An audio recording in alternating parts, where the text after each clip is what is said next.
Okay, and now we're going to look at the so-called knight tour variation.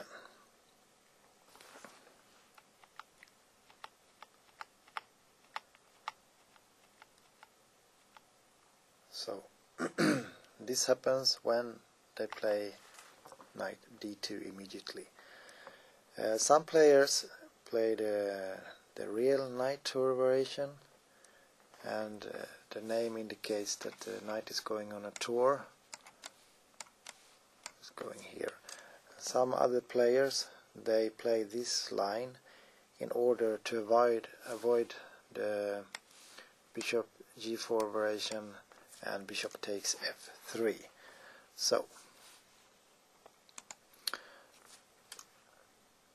Gelfand has played it twice, and here in this game Nakamura is playing it. I don't find this variation very threatening for black, and there are different ways of playing this position, but the easiest way is to play knight d7. The idea is that when they play knight c4, we challenge it immediately, because of course white wants to do this attack, and that will force black to some kind of passive moves. That is the dream for white.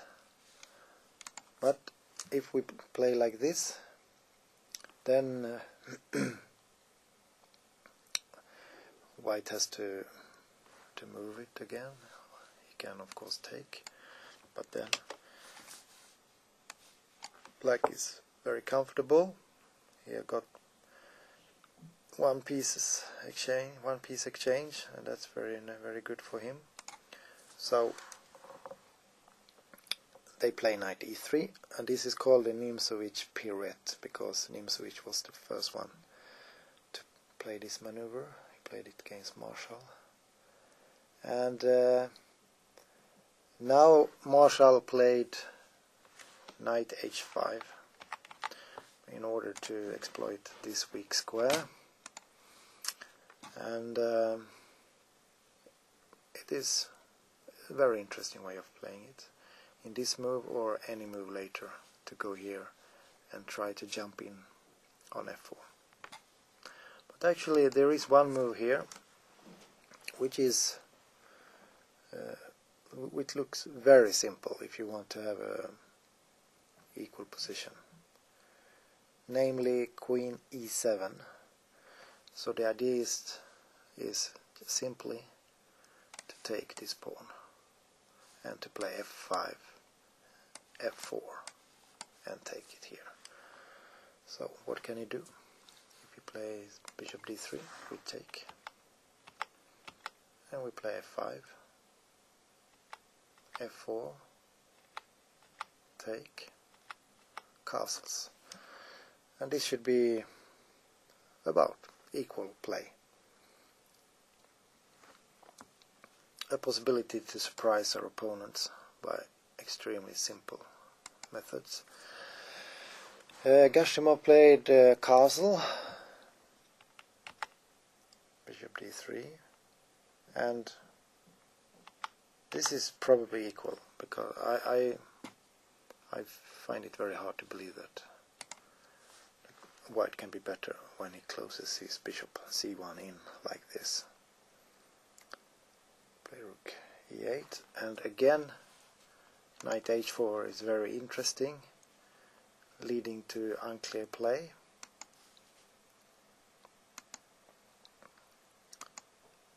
And Gashimov is playing very pure here.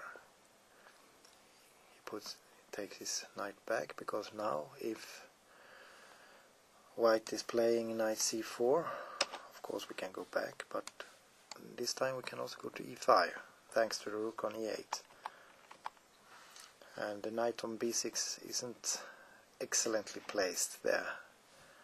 I mean, you could try to use it playing moves like a6 and queen c7 later on, c4, but looks a little bit artificial to me.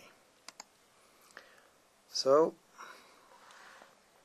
castle goes back, a4, it's a logical move, and now we can play knight h5 again, and we can also play a6, but Gashimo played rather straightforward, played bishop knight e5, and well, white wants to keep the bishop, and now he played g5. So that's the nice thing about Gashimo. He plays moves which he believes is strong. Some of his moves are really disregarded by the computers, but they used to turn out to be very good in the end.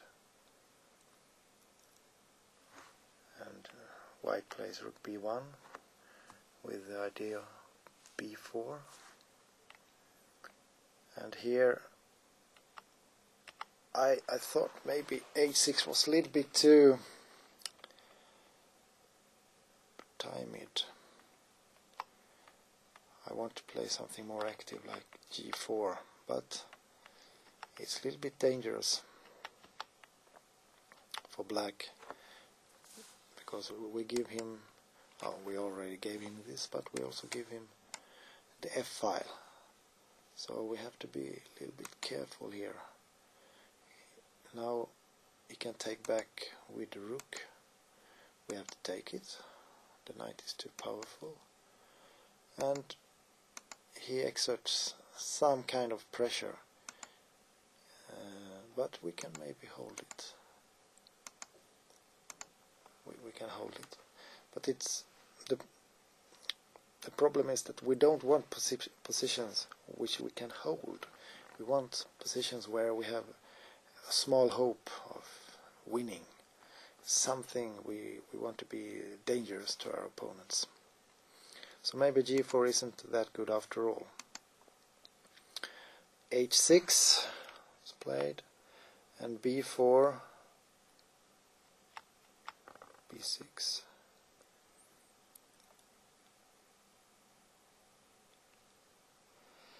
Bishop b5. So we saw in the Topalo game, Topalo played b6 when the bishop was gone. Now the bishop is still around, so he uses it to play bishop b5, forcing rook back to not the best square. Actually, I don't know how this move is. It's maybe it's playable. Rook f8 he took, and now after this move the computer says almost plus 2.0 for white in this position. So he's playing extremely aggressive here. He wants to put it on d6. If he can do that, he should be okay. White therefore has to take the knight, and this is slightly better for white according to humans. According to computers, white is better. So, how to play against the traditional knight tour? Well, either we follow the footsteps of Gashimov, or we try to make something new somewhere. Either we go queen e7 here and just to exchange pieces, or we try this little bit spectacular move which can give us a position which we should be able to hold, but white has the pressure. Okay, that was the knight tour, the traditional knight tour.